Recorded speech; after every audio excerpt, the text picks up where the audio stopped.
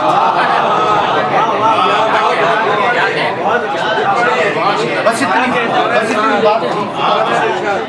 اتنی بات تھی کہتے تو ہم ترمیم کر لیتے،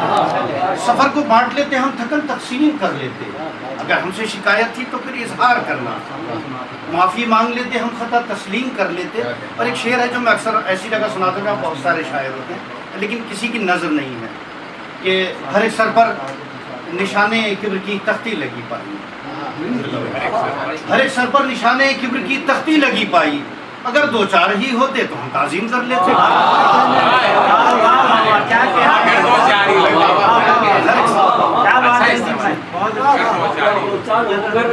ہر ایک سر پر نشانے کبر کی تختی لگی پائی، اگر 2-4 ہی ہوتے تو ہم تعظیم کر لیتے۔ اور اور 2-3 شعر سنا دیتا ہوں کہ خود کو تنہا دیکھ رہا ہوں، ایک تماشا دیکھ رہا ہوں، خود کو تنہا دیکھ رہا ہوں، ایک تماشا دیکھ رہا ہوں، مجھ کو مٹی کھینچ رہی ہے، خود کو مرتا دیکھ رہا ہوں، مجھ کو مٹی کھینچ رہی ہے، خود کو مرتا دیکھ رہا ہوں، اور میری آنکھیں تھک نہ جائیں۔ شعر سنیں دیوبند والوں کی نظر کہ میری آنکھیں تھک نہ جائیں، تجھ کو کتنا دیکھ رہا ہوں، کہ ایک تماشا دیکھ رہا ہوں، خود کو تنہا دیکھ رہا ہوں، کہ مجھ کو مٹی کھینچ رہی ہے، خود کو مرتا دیکھ رہا ہوں، میری آنکھیں تھک نہ جائیں، تجھ کو کتنا دیکھ رہا ہوں، اور چاروں جانب بھیڑ ہے لیکن سب کو تنہا دیکھ رہا ہوں، چاروں جانب بھیڑ ہے لیکن سب کو تنہا دیکھ رہا ہوں۔ اور آخری میں ایک غزل کے 2-3 شعر، اور پھر چونکہ گرمی بہت ہے، کہ تعبیر تھی اس رات جو خوابوں سے گری تھی، تعبیر تھی اس رات جو خوابوں سے گری تھی، پھر ٹوٹ کے ایک شام ستاروں سے گری تھی، پھر ٹوٹ کے ایک شام ستاروں سے گری تھی، آنسو تھا جو آنکھوں کی فصیلوں سے گرا تھا۔ شعر سنیے، آنسو تھا جو آنکھوں کی فصیلوں سے گرا تھا، آواز تھی جو ٹوٹ کے ہونٹوں سے گری، آنسو تھا، تعبیر تھی اس رات جو خوابوں سے گری تھی، پھر ٹوٹ کے ایک شام ستاروں سے گری تھی، آنسو تھا جو آنکھوں کی فصیلوں سے گرا تھا، آواز تھی جو ٹوٹ کے ہونٹوں سے گری تھی، اور پیوست تھا ایک درد میری روح کے اندر، پیوست تھا ایک درد میری روح کے اندر، تھک کر میری بینائی پھر آنکھوں سے گری تھی، پیوست تھا ایک درد میری روح کے اندر، تھک کر میری بینائی پھر آنکھوں سے گری تھی، اور وہ اس دولت تنہائی کے ہم بھی ہوئے وارث، اس دولت تنہائی کے ہم بھی ہوئے وارث جو پچھلے پہر خانہ خرابوں سے ملی تھی۔ تھوڑا اور پڑھیں۔ ایک 20 منٹ تک اور کر لیں گے۔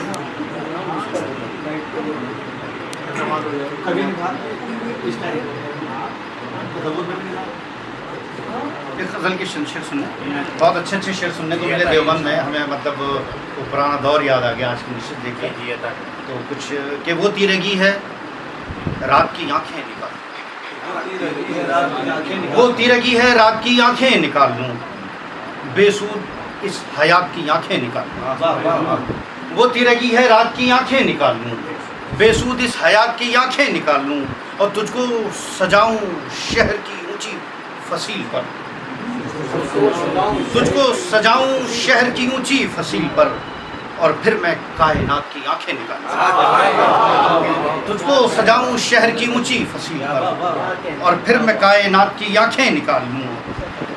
یا جس قلم سے تجھ کو لکھوں اس کو توڑ دوں، یا جس قلم سے تجھ کو لکھوں اس کو توڑ دوں، یا پھر میں اس دوا کی آنکھیں نکالوں، یا جس قلم سے تجھ کو لکھوں اس کو توڑ دوں، یا پھر میں اس دوا کی آنکھیں نکال لوں، اور لہروں میں الجھے چاند کو سلجھاؤں ایک شب، کہ لہروں میں الجھے چاند کو سلجھاؤں ایک شب، نیندوں سے الجھی رات کی آنکھیں نکال لوں، نیندوں سے الجھی رات کی آنکھیں نکال لوں، اور جس کو نہ ہو سلیقہ بینائی ہے ندیم، میں ایسے بے صفات کی آنکھیں نکال لوں، جس کو نہ ہو سلیقہ بینائی ہے ندیم، میں ایسے بے صفات کی آنکھیں نکال لوں۔ اور آپ کے حکم سے ایک بس 2-3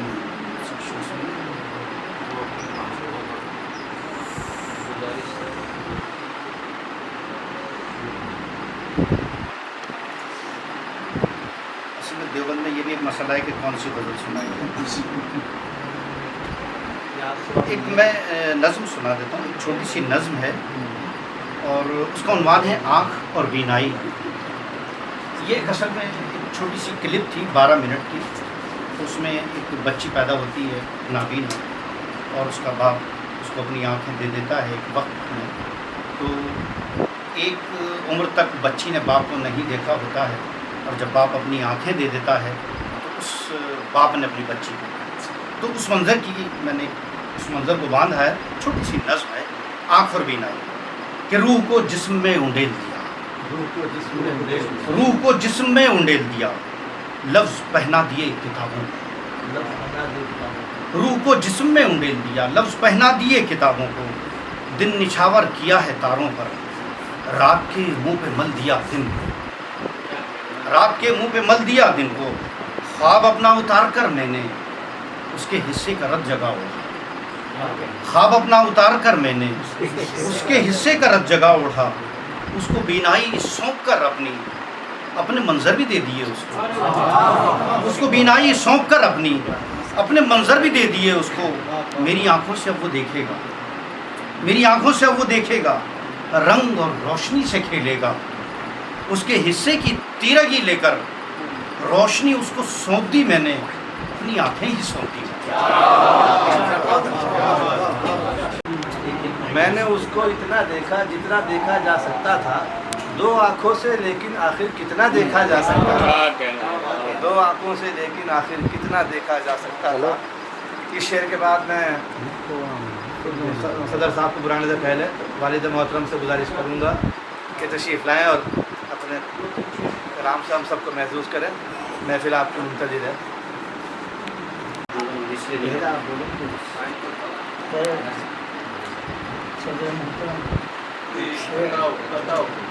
شعر پیش کرتا ہوں کہ کشکول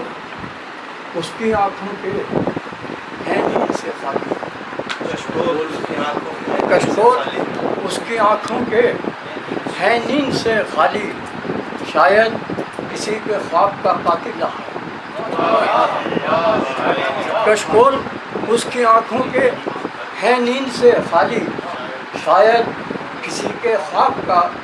قاتل رہا ہے وہ، بعد ایک شعر اور سنیے کہ سورج کو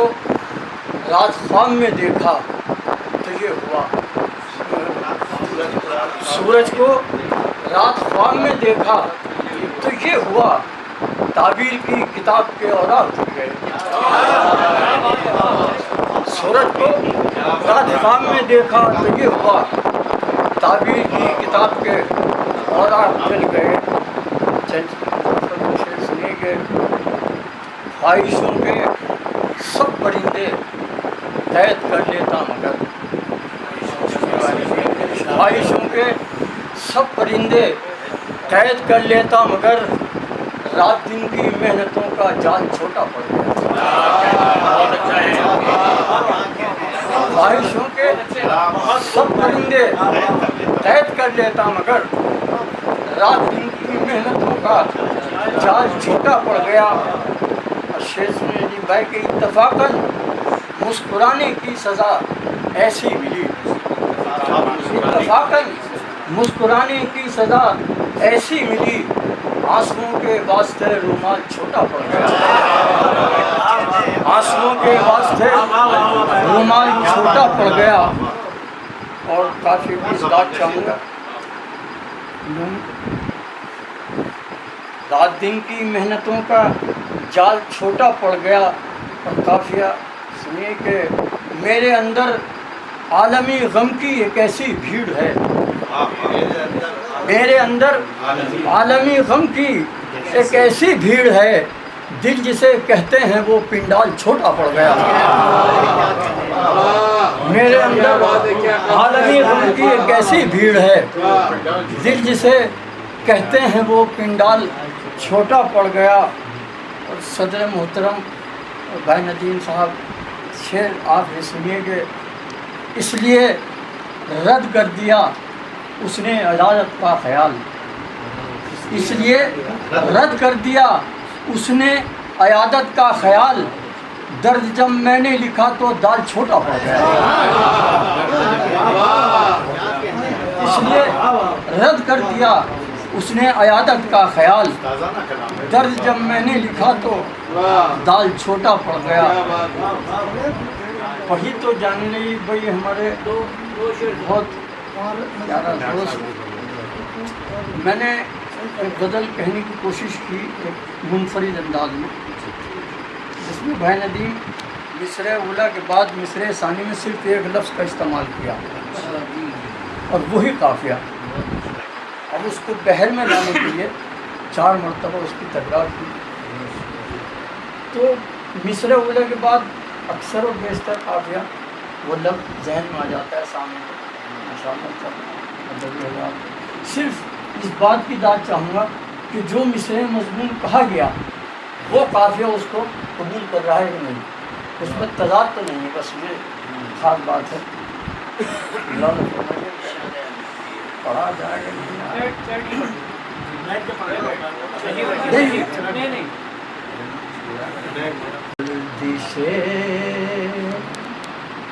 غم کا ہو ختم ابو سلسلہ، گردش غم کا ہو ختم ابو سلسلہ، گردش غم کا ہو ختم ابو سلسلہ، ختم ابو سلسلہ۔ اے خدا اے خدا اے خدا اے خدا اے خدا اے خدا اے خدا، تیرے فضل و کرم کی نہیں ہے کوئی، تیرے فضل و کرم کی نہیں ہے کوئی، ہاں نہیں ہے کوئی، انتہا انتہا انتہا انتہا نیز میں منتظر ہے یہ لب آئے گا جانے کب منتظر ہے یہ لب آئے گا جانے کب آئے گا جانے کب کہہ کہا کہہ کہا کہہ کہا کہہ کہا تو کتاب وفا اور میں ہوں صنم تو کتاب وفا اور میں ہوں صنم اور میں ہوں صنم حاشیہ حاشیہ حاشیہ تو کتاب وفا اور میں ہوں صنم اور میں ہوں صنم حاشیہ حاشیہ حاشیہ حاشیہ اور شیخ میں دیکھیے قافیہ اجنبی شہر میں سازشوں سا لگے اجنبی شہر میں سازشوں سا لگے سازشوں سا لگے مشورہ مشورہ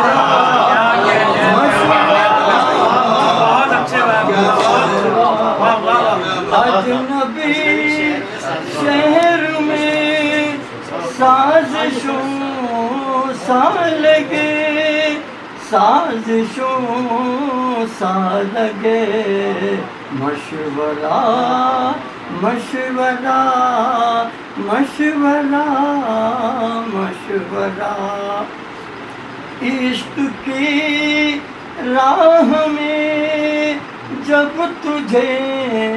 غم ملے عشق کی راہ میں جب تجھے غم ملے جب تجھے غم ملے مسکرا مسکرا مسکرا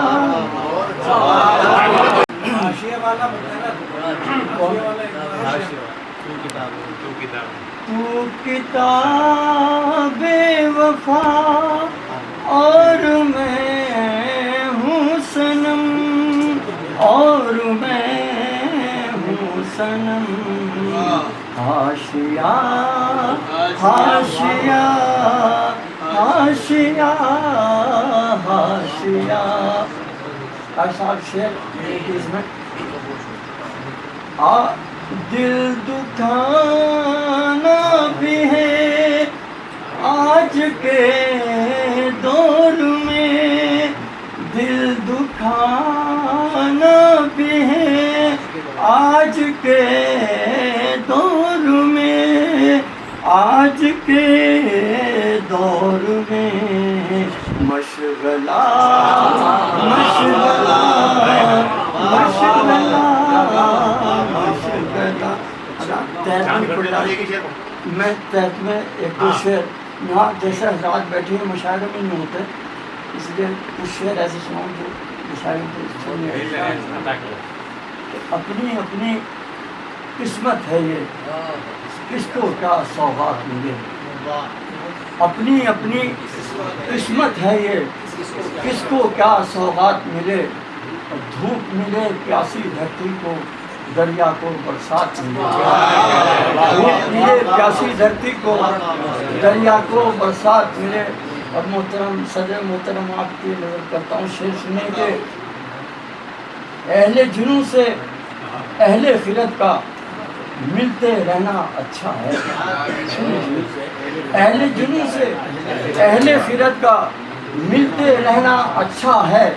شاید ان کی باتوں میں بھی کام کی کوئی بات ملے، شاید ان کی باتوں میں بھی کام کی کوئی بات ملے، اور اس دنیا میں چہرہ چہرہ درد و غم کا وارث ہے، اس دنیا میں چہرہ چہرہ درد و غم کا وارث ہے،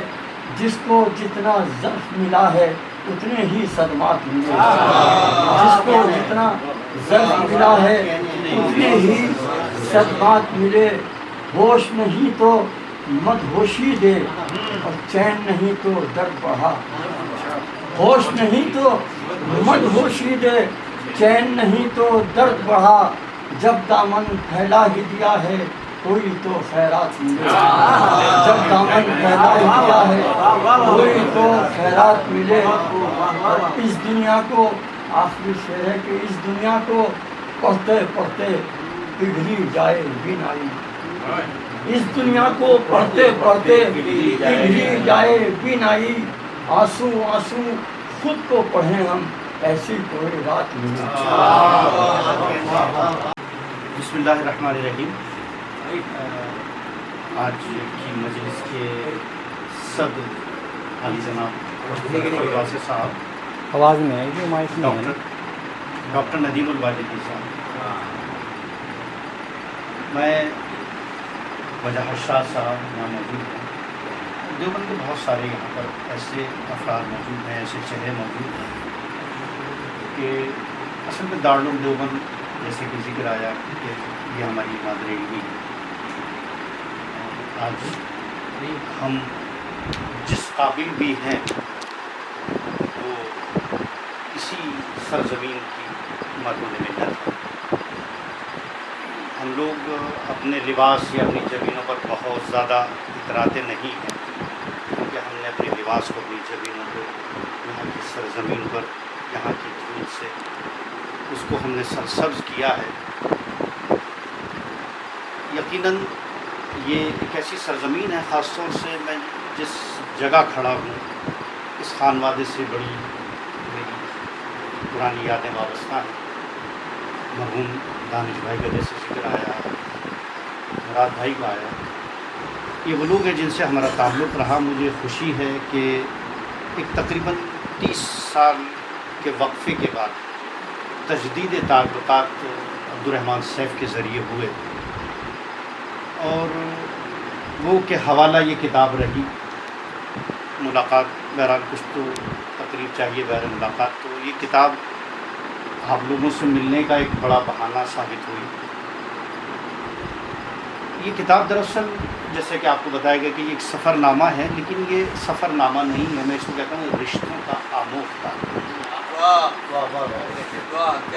چونکہ میرا تعلق قصبہ گلاوٹی سے ہے، سادات کی بستی ہے،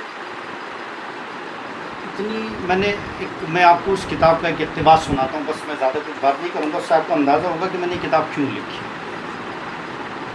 میں نے اس میں لکھا ہے کہ دہلی اتر پردیش کے اس سرزمین کا تعلق بھی اس نے بھی تقسیم کے کرب کو اتنا ہی جھیلا ہے جتنا کسی اور خطے نے، بلکہ اس سے کہیں زیادہ اس سرزمین نے جھیلا ہے کہ دہلی اتر پردیش بہار بنگال اور پنجاب سے بے یار و مددگار سفر شروع کرنے والے افراد جنہوں نے ضروری کپڑے اور مختصر ساز و سامان بطور رخت سفر رکھا ہوگا، کمروں اور دالانوں کے خالی اور ویران مناظر اپنے ذہنوں کے خالی چوکھٹوں پر سجائے ہوں گے، چلتے چلتے ایک آدھ پرانی البم بھی رکھ لی ہوگی جو مستقبل کی داستان گوئی میں بطور ثبوت خالی آنکھوں کو پر کرنے کے کام آئے اور اپنے آنسوؤں کو چھپانے کے لیے کام آئے، اور آنسوؤں کو چھپانے کے لیے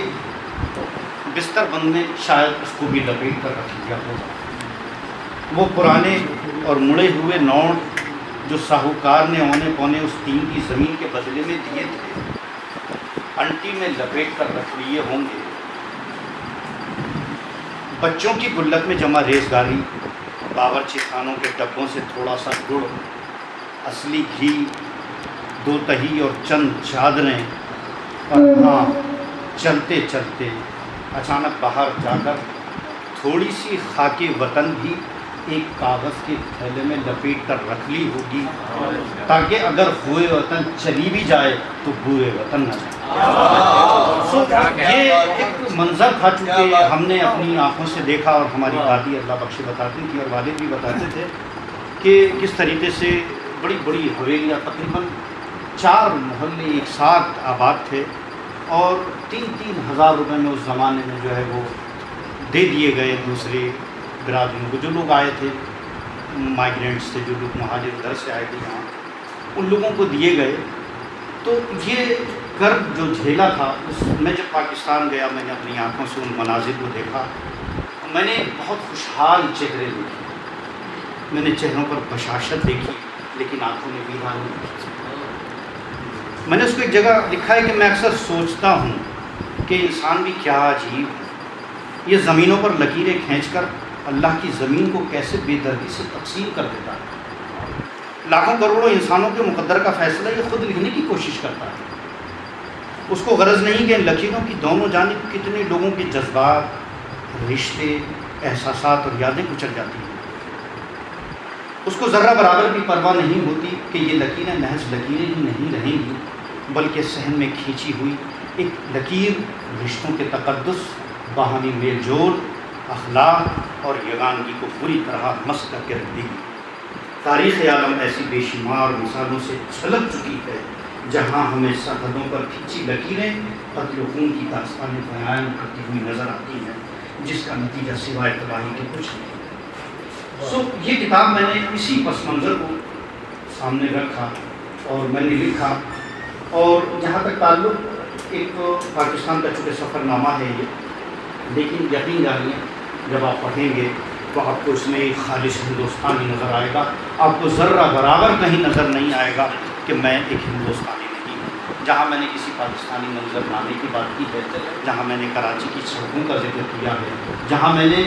ذکر کیا ہے ان کے ہلالی سبز پرچم کا، وہاں میں نے ترنگے جھنڈے کی تاریخ بھی لکھی ہے، جہاں میں نے محمد علی جناح کا ذکر کیا ہے، وہاں میں نے مہاتما گاندھی کا بھی ذکر کیا ہے، جہاں میں نے کراچی کی تاریخی عمارتوں کا ذکر کیا ہے، میں نے وہاں لال قلعے کی سطوت اور شوکت کا بھی ذکر کیا ہے۔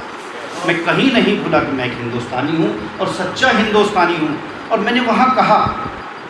کہ میں کراچی آیا ہوں، آپ سب میرے عزیز، وہاں بہت بڑی تنظیم ہے جو میرے خان سادات کے نام سے، تقریباً 4000 اس کے ان لوگوں نے میرے استقبال میں ایک عشائیہ رکھا اور بڑا پروگرام تھا، میں نے اس کا ذکر بھی کیا ہے اس کتاب میں۔ وہاں میں نے ان سے کہا کہ دیکھیے آپ لوگ ساکنان کراچی ہیں اور ہم عاشقان کراچی ہیں، لیکن اتنا یاد رکھیے گا کہ آپ لوگوں نے جو منظر وہاں خالی چھوڑے تھے، وہ فریم، وہ کینوس آج بھی بے رنگ ہندوستان کے اندر ہے۔ تو یہ سفر نامہ جو ہے دراصل میں نے جیسے کہا کہ یہ رشتوں کا آموختہ ہے۔ میں شکر گزار ہوں کہ پروفیسر اختر الواسع صاحب، خاص طور سے آپ کی طبیعت بھی صحیح نہیں، اور جب میں نے کہا کہ ایک مختصر نشست ہے سر آپ تشریف لائیے، میری اس کتاب میں بہت وقی جو اگر کی رائے ہے جن لوگوں کی، اس میں پروفیسر صاحب کا بھی مضمون ہے، تو اختر الواسع صاحب نے لکھا اور ندیم الواحدی صاحب سے ہم نے کہا کہ آپ کچھ لکھیں اس پر، چونکہ میری خواہش تھی کہ چونکہ کہا جاتا ہے یہ دارالعلوم دیوبند کا حوالہ دیا جاتا ہے پاکستان کے حوالے سے، چاہے وہ اور اس خانوادے کا بھی ذکر آتا ہے جب پاکستان کی تقسیم کا ذکر آتا ہے، تو میں یہ چاہتا تھا کہ اس خالص ہندوستانی شناخت کی کتاب کا اجرا اسی عثمانی محل سے ہونا چاہیے، جس کو میں یہ کہتا ہوں کہ اگر کوئی عطر دنیا میں بنایا جائے جس کا نام عطر علم ہو، تو مجھے لگتا ہے کہ وہ عثمانی خاندان کا حق ہے کہ یہاں سے ایک عطر بنایا جائے جس کا نام عطر علم رکھا جائے، جیسے عطر گل ہوتا ہے، ایک عطر علم بنائیے۔ آپ لوگوں کا خانوادہ ہے، آپ لوگوں نے اتنی خدمت کی ہے، یہاں کے در و دیوار سے علم کی خوشبو آتی ہے۔ آج میں بڑے زمانے کے بعد آیا ہوں اور میں آپ دیدہ ہوں، جذباتی ہوں یہاں آ کر، چونکہ مجھے بہت ساری پرانی یادیں یہاں آ کر، بہت ساری چیزیں اس قرار رکھے اور ان کو عمر سلیم عطا کرے، ان کو اللہ تعالیٰ بابرکت عمر دے کہ اس تجدید تعلقات کو کی بنا یہ بنے ہیں، اور 40 سال کا یہ عرصہ گزرا، اور میں چاہتا ہوں اور میری خواہش ہے کہ میں جب بھی دیوبند آؤں تو ایسی ہی ایک نشست ہو اور آپ لوگوں سے ملاقاتیں ہوں، اور جو بات عبدالرحمٰن صاحب نے حدیث میں کہی تھی، شروع میں کہی، میں آخر میں وہی بات کروں گا کہ یہ وہ سرزمین ہے جہاں سے ہم نے بہت کچھ سیکھا ہے۔ یہیں بہت اچھی اچھی نشستیں ہوا کرتی تھیں، ہم نے یہاں اٹھنا سیکھا، ہم نے یہاں بیٹھنا سیکھا، ہم نے یہاں پڑھنا سیکھا، ہم نے یہاں لکھنا سیکھا۔ عبداللہ بھائی اس وقت جوان ہوتے تھے ماشاء اللہ، عبداللہ بھائی سے ہم نے بہت کچھ سیکھا ہے، اور ہم یہ چاہتے ہیں کہ دیوبند کی جو ایک شناخت ہے اور جو امتیاز ہے وہ امتیاز علم ہے اور عمل ہے، اور ہمیں یقین ہے کہ دیوبند کبھی بھی اس اعتبار سے پانچ نہیں ہو سکتا۔ ساری دنیا میں قحط و رجال ہو جائے لیکن دیوبند قحط و رجال والی بستی نہیں ہے، بلکہ یہ تو رجال ساز بستی ہے۔ یہاں ایک صدی سے 1.5 صدی سے اتنی شخصیتیں پیدا کرتی ہیں کہ دنیا کے ہر دوسرے اور تیسرے گھر میں اگر کوئی چراغ جلتا ہے یا تو علی گڑھ کا کہیں نہ کہیں تعلق ہوتا ہے یا دارالعلوم دیوبند کا سب کا ہوتا ہے۔ میں اپنی بات کو اسی پر ختم کرتا ہوں، آپ سب کا شکریہ ادا کرتا ہوں۔ ایک ایک نام لے کر آپ سب کا، آپ میرے بڑے ہیں، آپ سب میرے بہت سارے دوست احباب ہیں یہاں پر، جن سے بڑی پرانی ملاقاتیں ہوئی، میں سب کا شکریہ ادا کرتا ہوں۔ اور اس دعا کے ساتھ کہ آپ ہمارے لیے دعا کیجیے، ہم آپ کے لیے دعا کرتے ہیں، ہمیں اللہ تعالیٰ ایسے لکھنے پڑھنے کی توفیق دے۔ اور آپ لوگوں نے جو یہاں میری تعریف کی ہے یہ آپ لوگوں کا حسن ظن ہے، اللہ تعالیٰ مجھے اس جیسا بنائے جیسا آپ نے میرے بارے میں کہا۔ اللہ تعالیٰ ہمیں اور آپ سب کو صحت و عافیت سے رکھے۔ ایک بار پھر میں شکریہ ادا کرتا ہوں عبداللہ رائی صاحب کا کہ آپ نے اپنے گھر کو اس نشست کے لیے مختص کیا۔ عبدالرحمٰن صاحب کو اللہ تعالیٰ کر دے ان کی عمر میں اور ان کے اہل و عیال میں، اور میں ان کا سب سے زیادہ شکر گزار ہوں کہ بہت اچھی کتاب چھاپی ہے۔ میں نے اپنے ایک دوست کو کتاب دی دہلی میں، انہوں نے کتاب لے کر ایک ہی تبصرہ کیا کہ میں نے اتنی اچھی اردو کی کتاب آج تک۔ محفل کے صدر جناب پروفیسر اختر الواسع صاحب سے گزارش کروں گا کہ وہ آئیں اور خود صدارت پیش کریں۔ پروفیسر اختر الواسع۔ شروع کرتا ہوں اللہ کے نام سے جو رب العالمین ہے، رحمان الرحیم ہے، مالک یوم الدین ہے، ہم جس کی عبادت کرتے ہیں اور جس سے مدد چاہتے ہیں۔ درود و سلام اس کے نبی برحق سید المرسلین، خاتم النبیین، شفیع المرسلین، رحمت للعالمین، محبت اللہ کے مکین، جناب احمد مصطفیٰ محمد مصطفیٰ صلی اللہ علیہ وسلم، ان کی آل و صحبہ۔ قابل صد احترام محترم ندیم الواجدی صاحب، محترم بجراج شاہ صاحب، عبداللہ رائی صاحب، بزرگوں کو السلام علیکم ورحمۃ اللہ وبرکاتہ۔ میں شکرگزار ہوں ندیم ماہر صاحب کا، جن کی برکت سے یہ سعادت کے حصے میں آئی کہ میں آج کی اس تقریب کا حصہ ہوں۔ مجھے اجازت دیجیے کہ میں وجاہت شاہ صاحب کی اس بات سے اتفاق نہ کروں کہ اس چھوٹی سی مجلس میں کیسے آ گیا۔ بنیادی طور پہ دارالعلوم دیوبند کی تاریخ جو ہے وہ تو ایک طالب علم اور ایک استاد سے شروع ہوتی ہے۔ چھتے والی مسجد 30 مئی 1866، اور میں جہاں کا پروردہ ہوں، اور بعد میں ندیم ماہر صاحب بھی جا گئے، علی گڑھ مسلم یونیورسٹی کہلاتی ہے، اس کا آغاز اور اس کا افتتاح جو ہے 5 طالب علم سے، اور وہ لیکن میں سرسید کا عاشق صادق اس لیے ہوں کہ انہوں نے اس کے باوجود کہ جب اپنے کالج کے اندر دینیات کا نصاب شروع کرنا چاہا اور شامل کرنا چاہا تو یہ نہیں کہا کہ بھیا کالج میرا ہے، جو میرے خیالات ہیں وہ پڑھاؤ، بلکہ اس کے برعکس حجت الاسلام مولانا قاسم نانوتوی کو خط لکھا کہ اپنے یہاں سے ایک رحمۃ العقیدہ عالم کو بھیجیے جو کہ یہاں پر دینیات کی تعلیم، اور انہوں نے اپنے داماد مولانا عبداللہ انصاری صاحب کو بھیجا۔ ہم سب میں اس وقت بحث میں نہیں کروں۔ جہاں تک آج کی کتاب کا سوال ہے،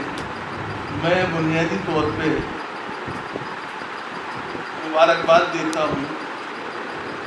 کہ میں جناب ندیم ماہر صاحب کو، اس لیے کہ وہ تقسیم کے بعد جو ہندوستان تھا اس میں پیدا ہوئے، تقسیم کے بعد کے ہندوستان کے سے بڑے ہو کر جب انہوں نے پاکستان کا سفر کیا تو انہوں نے جیسا پاکستان کو پایا اس کو اپنے مثبت انداز سے ہمارے سامنے پیش کیا۔ میں پاکستان کے بارے میں کوئی بہت اچھی رائے نہیں، اور صاف بات، اور اس کی وجہ یہ ہے کہ پاکستان میں جو کچھ ہوا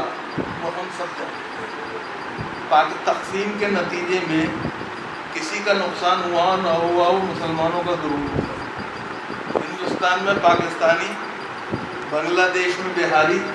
اور پاکستان میں مہاجر، اس کے علاوہ کچھ نہیں۔ اور معاف کیجیے گا، میشر بدایونی جب یہاں سے گئے